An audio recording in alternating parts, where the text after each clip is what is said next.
Danu mematung dengan wajah yang pucat. Dia tak menyangka akan bertemu lagi dengan lelaki yang pernah menuntutnya hingga dia pernah merasakan dinginnya jeruji besi walaupun sebentar. "Sedang apa kamu di sini?" bentak Wahyu dengan suara yang ditahan.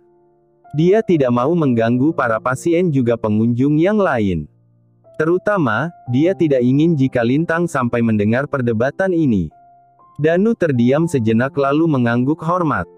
"Saya minta maaf, Pak," ucapnya terdengar parau. Sikap angkuhnya yang dulu kini sama sekali tidak terlihat. Danu memang sudah berubah. "Maaf. Hanya itu yang bisa kamu lakukan, hah? Lagian mau apa kamu ke sini?" bentak Wahyu lagi. Saya mau menjenguk Lintang," jawab Danu. Mata Wahyu membeliak kaget. Dia mengira jika Danu sudah mengetahui jika Lintang adalah putri biologisnya. "Tidak perlu. Setelah kamu menolak untuk menikahi Hana, maka Lintang tidak akan pernah ada hubungan apapun sama kamu." Dengan jawaban itu saja Danu sudah bisa menyimpulkan jika Lintang memang benar adalah putri kandungnya tanpa harus melakukan tes DNA sekalipun. Namun, hasil tes itu mungkin bisa Danu gunakan di satu hari sebagai bukti. Lelaki itu menelan salivanya. Ternyata kisah yang sudah berlalu lama masih diingat oleh orang-orang yang disakitinya. "Saya benar-benar menyesal," sahut Danu dengan wajah menunduk dalam. Wahyu menyungging senyum sinis. "Sudah terlambat kamu mengatakan itu.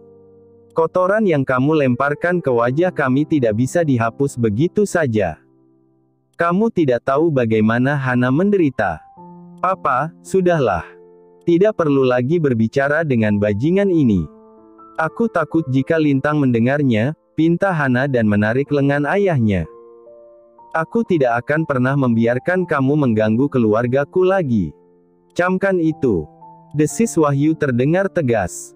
Danu tampak sedih. Namun, dia harus menahan rasa kecewanya karena dia akui kesalahan yang sudah dia perbuat di masa lalu. Danu melangkah gontai setelah Wahyu dan Hana pergi dari sana. Lelaki itu menyungging senyum bahagia, karena tahu jika anaknya dari Hana masih hidup.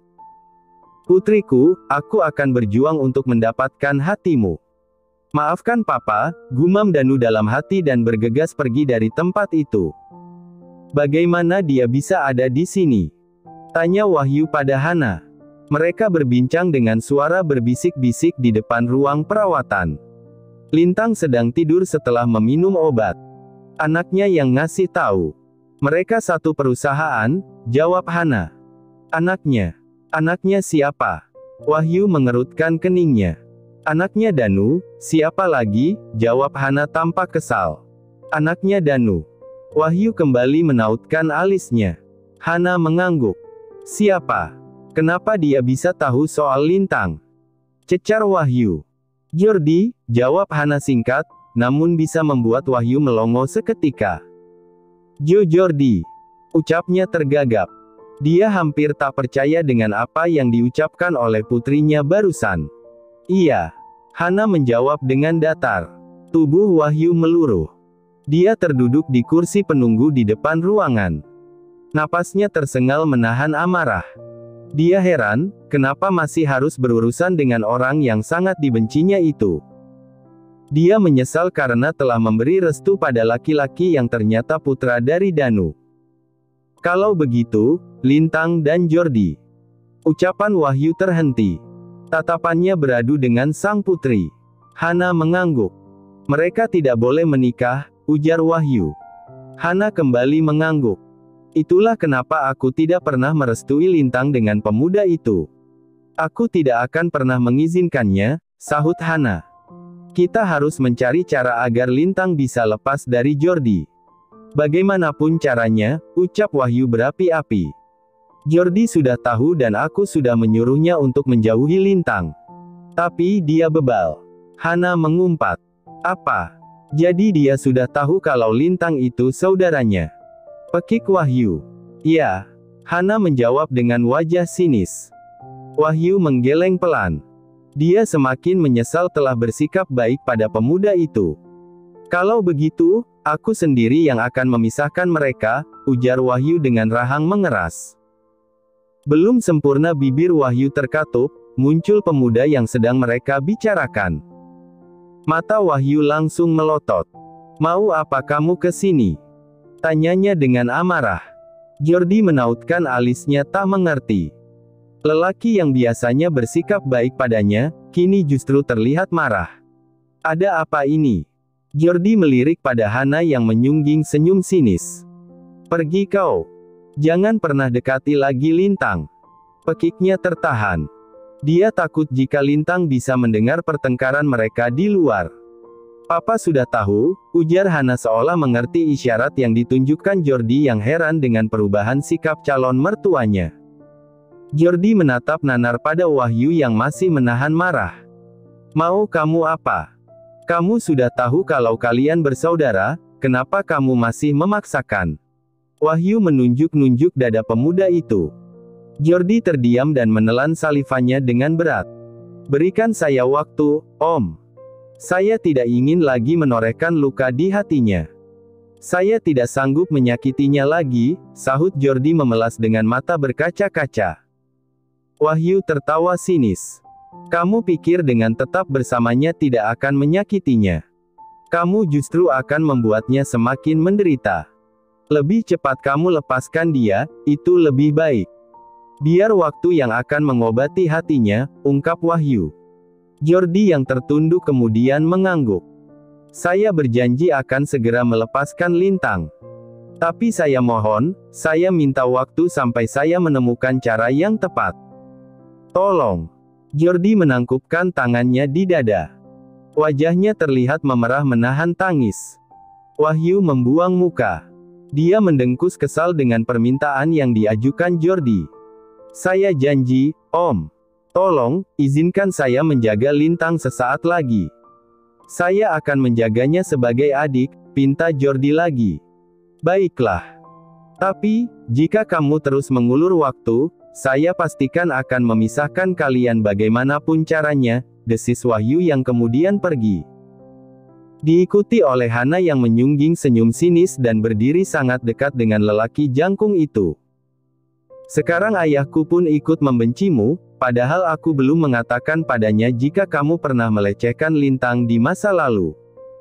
Bisa kamu bayangkan bagaimana jika aku mengatakan semuanya? Mata Hana menatap sinis pada Jordi. Dengar. Aku tidak akan pernah membiarkanmu bahagia, bisik Hana dan lalu menyenggol lengan lelaki yang sangat dicintai oleh putrinya itu. Jordi menahan matanya agar tak berkedip. Namun, air dari sudut matanya tetap tak bisa dia bendung. Setitik dia biarkan jatuh, kemudian berlalu. Tantangannya kini semakin besar. Bukan hanya Hana yang membencinya, tetapi kini Wahyu pun memiliki rasa benci yang sama. Jordi melangkahkan kakinya menjauh dari ruangan yang tadinya hendak dia kunjungi. Namun, sepertinya kini semua itu tak akan bisa lagi dia lakukan. Keluarga Lintang tidak akan pernah mengizinkan dia menginjakkan kaki di sana. Baru saja dia mau membuka pintu mobilnya, terdengar ponselnya berdering. Dia menatap layar itu dengan wajah sendu. Ada nama Lintang di sana. Hatinya bergulat hebat, antara membiarkan atau mengangkatnya. Layar ponsel itu mati karena Jordi lama membiarkannya. Namun, sedetik kemudian ponselnya kembali menyala dan nama Lintang muncul lagi di sana. Merasa tak tega, akhirnya Jordi mengangkatnya juga. Halo, ucapnya dengan suara parau. Jordi. Kok lama? Katanya cuman sebentar. Terdengar suara Lintang yang merengek. Jordi menjauhkan ponsel itu dari telinganya kemudian menghela napas dalam, berusaha mengurai sesak di dadanya. Dilema yang kini dia rasakan. Jordi tak ingin menyakiti Lintang, namun sepertinya harus itu yang dia lakukan. Jordi. Kenapa diam? Lintang kembali bersuara.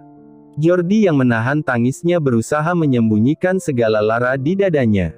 Iya, maaf. Tadi ada masalah kerjaan yang mendesak.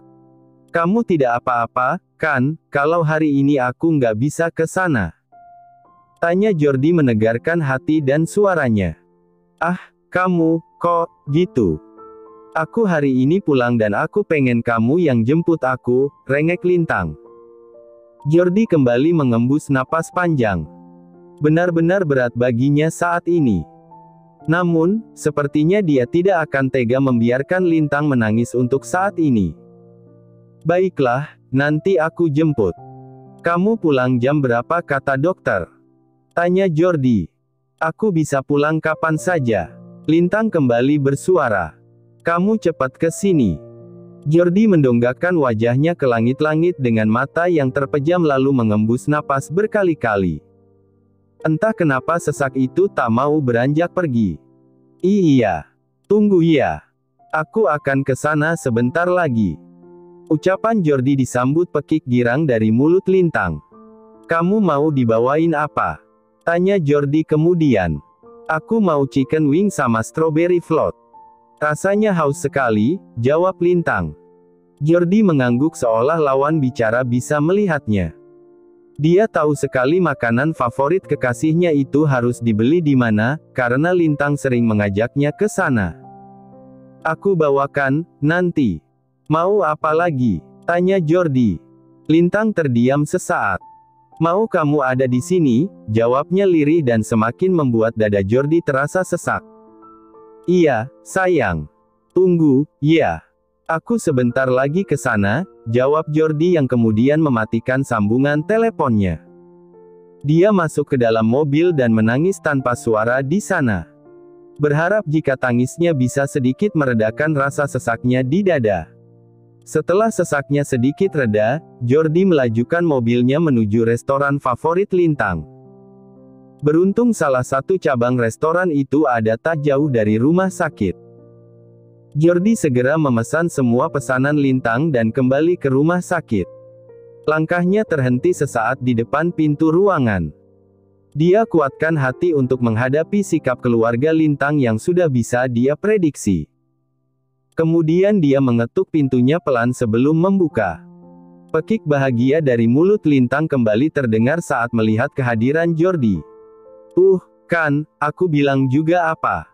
Jordi pasti datang. Lintang kemudian turun dari brankarnya. Selang infus sudah tak lagi tersambung ke tangannya. Jordi menatap haru pada wanita yang begitu mengharapkan kehadirannya, mengenyampingkan sejenak orang-orang yang berdiri dengan tatapan tak suka. Mana pesananku? Tanya Lintang walaupun sudah melihat tentengan di tangan Jordi. Ini, makanlah. Lintang tampak girang menerimanya. Dia lalu memakannya sambil duduk di sofa. Lintang, sebentar, ya. Papa mau bicara dulu sama Jordi, ucap Wahyu dan memberi isyarat pada Jordi agar ikut dengannya keluar. Lintang yang tak tahu duduk persoalan malah tampak bahagia saat kekasihnya diajak keluar. Dia menyangka jika sang ayah mau membicarakan lagi soal rencana pernikahannya. Jordi mengikuti Wahyu keluar. Lelaki sepuh itu berbalik dan menamparkan Jordi saat sudah berada jauh dari ruang perawatan. Pemuda itu tak melawan. Dia justru hanya menunduk dalam.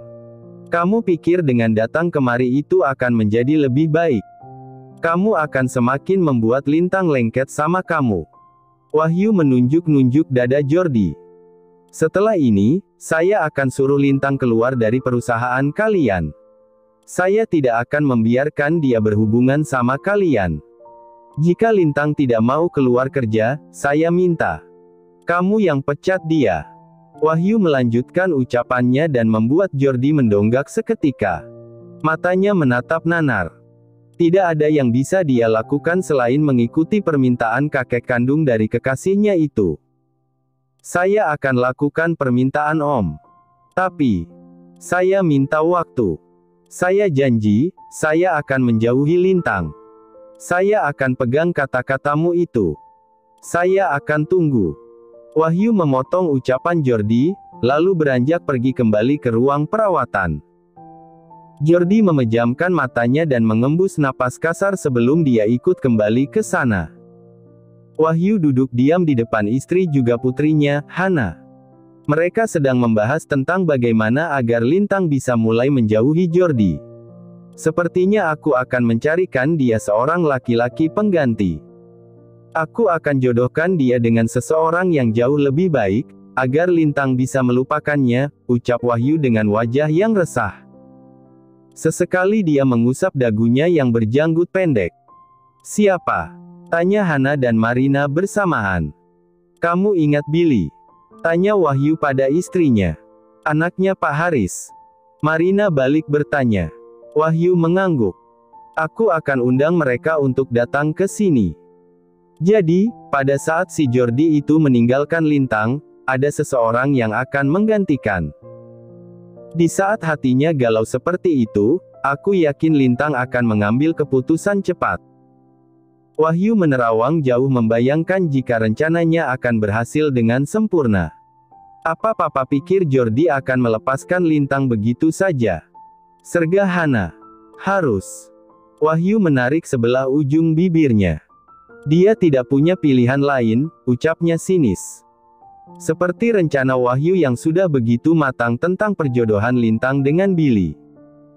Dia yakin jika Billy akan dengan mudah jatuh cinta pada cucunya yang cantik. Mau ada acara apa ini? Kok mama masak spesial? Tanya Lintang yang melihat kesibukan di dapur. Sang mama tampak sibuk dari pagi menyiapkan cemilan juga masakan istimewa seolah mau ada tamu agung. Iya, sayang, nanti sore mau ada temennya papa datang. Mereka mau silaturahmi setelah sekian lama, jawab Marina sembari menaruh kue basah di atas piring keramik. Oh. Lintang mengedikkan bahunya. Kamu jangan kemana-mana. Dia katanya pengen ketemu sama kamu. Marina mengingatkan. Lintang yang hendak beranjak pergi sontak menghentikan langkahnya dan berbalik. Aku ada janji sama Jordi, Ma. Nggak apa-apa, kan, kalau aku nggak ada. Lagian, kan, itu temennya papa. Tolong kamu batalkan saja, sayang. Teman papamu nggak tiap hari ketemu sama kita. Ya, ucap Marina lembut. Lintang mendengkus kesal. Dia sudah membuat janji untuk bertemu dengan Jordi. Lintang mengajak nonton film terbaru. Buat apa, sih, Ma? Teman papa, kok, harus ketemu sama aku? Aku sudah bilang, aku punya janji sama Jor. Lintang, tadi papa sudah telepon Jordi dan meminta izin sama dia agar pertemuan kalian kali ini dibatalkan. Papa mohon, karena Haris ingin ketemu sama kamu, potong Wahyu dari ruang TV. Padahal dia sama sekali belum menghubungi lelaki itu. Kok, gitu, sih, Pa? Ya sudah, kita undang aja Jordi sekalian ya. Pinta Lintang. Tidak, sayang. Papa hanya ingin keluarga kita saja, sahut Wahyu. Mungkin lain kali, kita bisa undang Jordi. Tapi tidak sekarang. Oke. Bahu Lintang meluruh, hatinya kesal bukan kepalang. Rencana yang sudah disusunnya harus gagal hanya karena akan datang teman dari ayahnya. Lintang semakin merasa aneh saat Hana memintanya memakai baju yang bagus dan sedikit bermake up. Untuk apa pakai make up segala sih, Kak? Lintang mendengkus kesal. Untuk menghargai tamu. Hana berucap tegas. Meski enggan, akhirnya Lintang menuruti semua keinginan keluarganya. Suara riuh orang mengobrol sudah mulai terdengar dari luar kamar. Hana langsung mengajak Lintang untuk keluar. Wah, ini Lintang. Cantik sekali. Haris yang asik mengobrol langsung bangkit. Lintang tersenyum malas. Dia masih teringat dengan janjinya pada Jordi. Seorang pemuda di sebelah Haris juga ikut bangkit dan menyalami. Obrolan demi obrolan terasa begitu membosankan. Lintang dipaksa ikut duduk di ruang tamu oleh Hana juga ayahnya. Tamu itu pulang setelah menjelang maghrib, sesaat setelah mereka makan bersama. Maksud kalian apa, sih? Melarangku bertemu Jordi, lalu tiba-tiba kalian mengundang temannya papa dan nyerempet-nyerempet bilang aku ini jomblo. Lintang yang sedari tadi menahan amarah akhirnya pecah. Papa, Mama sama Kak Hana tahu kalau aku akan segera menikah dengan Jordi. Lalu, skenario apa yang kalian buat ini? Kalian seperti sedang menjodohkan aku dengan laki-laki bernama Billy itu. Lintang tampak semakin murka. Dengar, Lintang. Serga Wahyu mencoba menenangkan. Wanita berambut panjang itu masih berdiri dengan napas tersengal. Beberapa waktu lalu, Papa pernah melihat Jordi bersama seorang wanita, ucap Wahyu berbohong. Dia yakin, kalaupun nanti Lintang mengadu pada Jordi, lelaki itu tidak akan marah padanya. Yang ada mungkin Jordi akan merasa dibantu untuk mulai menjauhi Lintang. Lintang tertawa. Apakah wanita bule yang Papa lihat? Kalau iya, itu hanya pacar pura-pura saja. Itu hanya akal-akalan Jordi saja biar tahu kalau aku serius sama dia. Dia cuman pengen tahu, aku cemburu apa enggak, sahut Lintang penuh percaya diri. Wahyu menggeleng. Bukan perempuan bule. Papa lihat dia bermesraan sama wanita Indonesia. Lintang menautkan alisnya. Jika sang ayah yang memergoki Jordi, kemungkinan itu bukan akal-akalan untuk memanas-manasinya. Dia kemudian mencurigai seseorang. Apa wanitanya pakai jilbab? Tidak terlalu putih. Manis. Kurus. Cecarnya. Wahyu tidak tahu dengan ciri-ciri yang disebutkan oleh Lintang. Namun, dia merasa ada jalan untuk menyempurnakan kebohongannya. Iya. Papa tidak melihatnya dengan jelas. Tapi, benar, dia pakai jilbab, jawab Wahyu. Lintang meluruh ke sofa. Dia menduga-duga. Apa mungkin Jordi dan Rati ada main di belakangku? Hana menyungging senyum puas saat melihat putri kandungnya bersedih. Dia berharap kali ini usaha yang dilakukan oleh ayahnya akan berhasil. Hari itu, Jordi datang ke mal tempatnya janjian dengan Lintang. Dia menunggu di depan loket dengan resah. Tak ada kabar apapun dari Lintang, dihubungi pun tak bisa. Hana sengaja mematikan ponsel itu sesaat sebelum keluar dari kamar putrinya. Apa mungkin Pak Wahyu mengatakan sesuatu pada Lintang? Gumam Jordi. Namun, dia buru-buru menepis pikiran itu. Tak etis rasanya jika harus menuduh tanpa bukti. Sampai hampir jam 9 malam dia menunggu dan Lintang tak jua datang. Dia kemudian beranjak pergi dengan hati yang kecewa, namun tak bisa berbuat apa. Keesokan harinya Lintang harus dinas luar ke salah satu pabrik yang tak jauh dari kantornya. Ada meeting dengan salah satu klien di sana. Meeting berlangsung dari jam 9 sampai jam 11 lebih. Tadi pagi dia berangkat langsung dari rumah tanpa ke kantor dulu. Bu Lintang, sebentar lagi makan siang. Kita makan bersama di sini, tawar salah satu staf perusahaan di mana Lintang melakukan pertemuan dengan bagian purchasing. Oh, maaf, saya ada janji lain. Saya pamit, ujar Lintang seraya bangkit dari tempat duduknya. Bukan ada janji, lebih tepatnya dia ingin segera bertemu dengan Jordi. Dia ingin membicarakan tentang yang dikatakan oleh ayahnya, jika Jordi terlihat bermesraan dengan seorang wanita. Mobilnya melaju dengan kencang. Lintang ingin segera sampai di kantor. Di saat jam makan siang nanti, di kantor pasti sepi. Waktu yang tepat untuk berbicara dengan sang kekasih. Saat sampai di lobi, teman-temannya sudah berada di sana untuk makan siang di luar. Cynthia bahkan mengajaknya, namun Lintang menolak. Dia sudah tidak sabar ingin bicara dengan Jordi. Stiletto di kaki jenjangnya terdengar bergemelutuk saat beradu dengan lantai granit. Dia mempercepat langkahnya menuju ruangan yang tentu saja paling besar di lantai ini. Dia mengetuk pintu kaca berlapis stiker buram itu beberapa kali. Dia bisa menangkap dua siluet di dalam sana. Tak ada jawaban dari sana, maka Lintang membuka pintu itu dengan terpaksa. Matanya membulat sempurna saat melihat pemandangan yang tak diduganya. Jordi sedang mendekap Ratih begitu mesra dan bibir mereka saling bertautan. Apa-apaan ini? Teriak Lintang. Kedua orang itu tampak terperanjat. Lintang. Gumam Jordi dengan wajah memucat. Begitu juga dengan Ratih, wajahnya tampak kebingungan. Kalian tega, ya? bentak Lintang mendekati dua orang itu. Sebuah tamparan dia daratkan di pipi Ratih juga Jordi. Napasnya tersengal dengan mata berkaca-kaca. Kalau orang lain yang menjadi selingkuhanmu, aku masih bisa terima, Jor. Tapi dia, Ratih itu sahabatku. Bagaimana mungkin kamu tega berbuat seperti itu, cecar Lintang dengan mata berkaca-kaca. Jordi diam tak menjawab. Lintang menatap dua orang itu bergantian. Dan kamu, Rat, bagaimana mungkin kamu tega melakukan ini sama aku? Bibir Lintang gemetar. Aku mengundurkan diri dari sini sekarang juga. Nikmati saja perselingkuhan kalian sampai ke neraka.